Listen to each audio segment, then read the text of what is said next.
Hello everyone, good morning, good afternoon, good evening. We have come with another information that matters so much to us. Igbo, I am greeting you all. I want you to value and notice what we are doing. If we seal our mouth from working like this for you, our enemies will give our news. And you know what that means? They will fabricate a lot against us. They will say to the whole world that we are criminals, we are terrorists, we are this, we are that. That is why we are here, to counter all their falsehoods.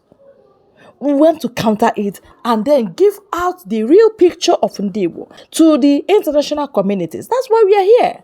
So we want you to please help value us by clicking the right button, like, share, and subscribe. As always, that is what you can do for us.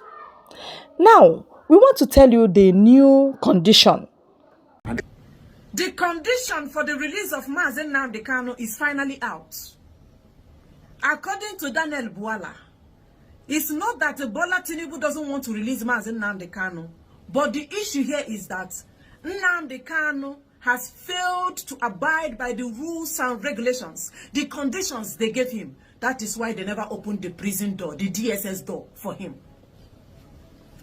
Daniel Buala said the reason why all these people begging for Nnamdi release, you have seen Benjamin Carlo, some other people have come begging or asking or like doing all sorts for Nnamdi to be released. That why the presidency or the government of Nigeria have not listened to all these people is because Nnamdi never signed waiting there as a main sign. And what is that?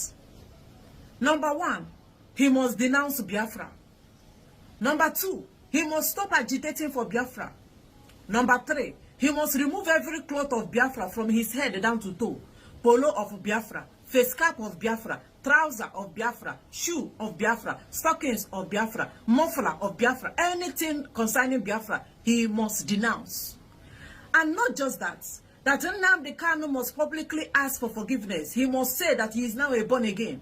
And the federal government of Nigeria must see that truly Nnamdi is now born again. It did not end there. They say releasing Nnamdi is not a big deal for them.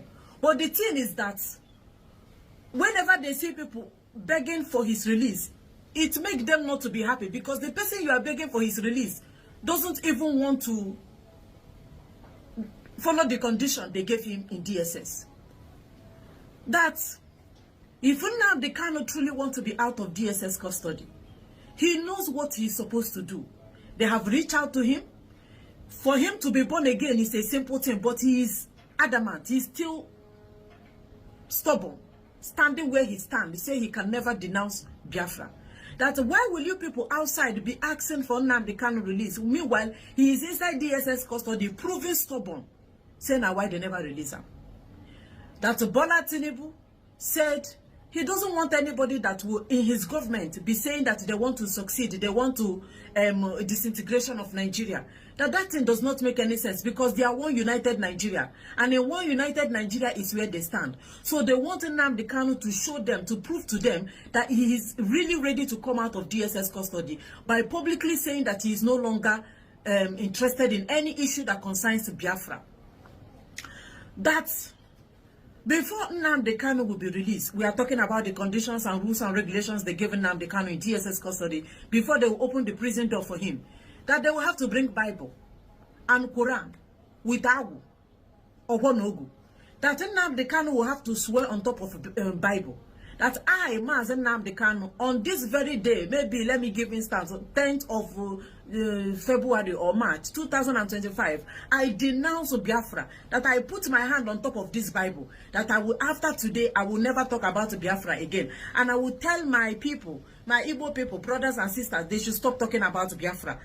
That they are going to bring Quran. Nnamdi will place his hand on top of Quran and swear on top of this Quran that Nnamdi Okukanu of Umuahia, Afaribeku, I denounce today that I will never talk about Biafra again, because I have seen that talking about Biafra is making Nigeria not to be growing economically. So I will have to stop talking about Biafra today on top of this. With this Quran, I put my hand on top.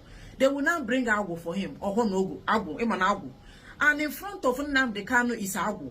Nnamdi will now swear with the Agu that I, Nnamdi looking at this our Agwo from den Nanaiha, I have denounced Biafra today. I will not talk about Biafra again. And also, that Nnamdi Kanu is not expected to start, complaining about how come we are not Biafra. You don't want to give us Biafra. You don't want to give us Igbo presidency. Seaport, everything you have, you keep it in the West, and our place is nothing to write home about. Say all those things that he always talk about, injustice and marginalization of Igbo, that he will have to remove it like cloth and pour it on the ground. That he will have to accept anything that come with Nigeria. If they tell him to stand, he will stand. If they tell Igbo to move, he will move.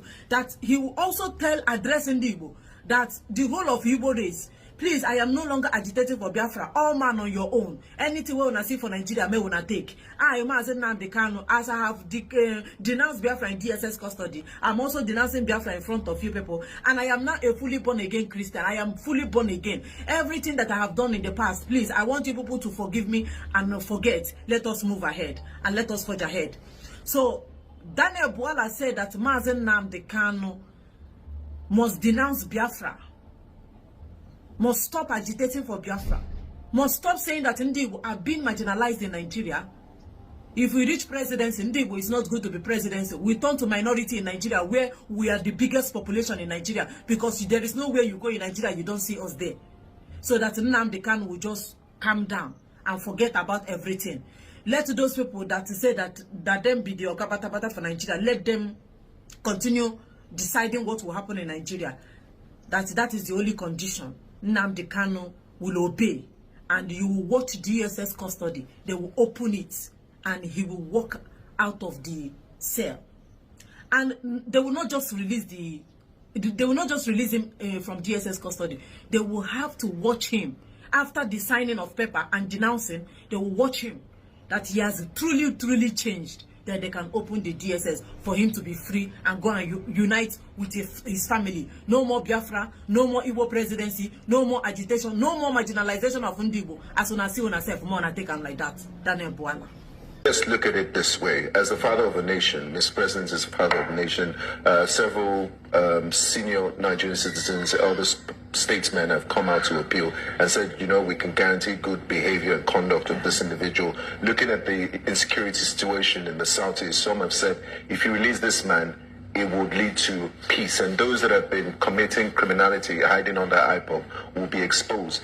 Is it not time we look at alternative dispute mechanisms to deal with this situation? Is this something the president might consider? So everything in life begins with the person. Like, for example, are you a Christian? Yes. So there are people, they call them born again, right? Do you know how they became born again? They acknowledge their sins. They repented. They are forgiven. Their sins are forgiven, and then they become born again. Unless there is acknowledgement by the person in question, I am denouncing this. She talked about the de-radicalization. Then government can intervene. You cannot sit where you sit holding that thought and position that is criminal, and then your uncle, your sister, your brothers are pleading with government to say, bypass all protocol and forgive. First of all, our judicial system, Nnamdi will have to have gone through the judicial process and be convicted before the president can exercise the order. So, but there's still the presumption of innocence. He can't admit to what hasn't been officially said is a crime. So if you don't admit, run through the process. You see, this the radicalization we talked about, they were not yet charged to court. Some of them while in court. It's acknowledgement. If you don't want to acknowledge, what's the basis of saying, I want to free him? Because some people say, if you free him, we'll handle him. So, what I'm trying to say is, Nnamdi Kanu is not different from another average Nigerian. The press, who emphasize on the right of the ordinary man, and when they ask government, they keep saying ordinary man, ordinary. You must talk about the real problem of ordinary people, rather than certain individuals that are the symbol of catchphrase and buzzwords. Somebody has to acknowledge his wrong and say, I want peace with government. I want to renounce what I'm saying. And then you can say, okay, there is evidence cogent to say that this person wants to live his own ways. So, in essence, I think the summary of what we're saying is that there's going to, the government, the Nnamdi Kanu is going to be detained, and that the presidency will not at any point step into the arena. The villa is not a police station. The president is not a prosecutor. He's the president of Nigeria. tasked with responsibility to govern Nigeria. Law enforcement will carry out their work, and then people in government will carry out their work. And I want to beg the Nigerian media to not choose certain individuals and treat them as more special than other individuals with the disproportionate application of principles. The ordinary man, when it comes to hunger, it is good for the optics to talk about them. When it comes to criminal justice system, you isolate certain individual. It's just like, let's say, corrupt people. Maybe there's a corrupt politician that's been in charge. There's some people who say, leave him. Meanwhile, the other people can be in detention. I made the point clear to you here. For de-radicalization to take place, there has to be acknowledgement and departure from you. The message is very, very clear. You heard what our sister said. You heard the trap they set for Mazen Nnamdi Kanu and the Southeasterners, knowing fully well that Mazen Nnamdi Kanu can never ever back down from whatever offer they are to put on the table, if not to release him unconditionally or through the bail condition being reinstated.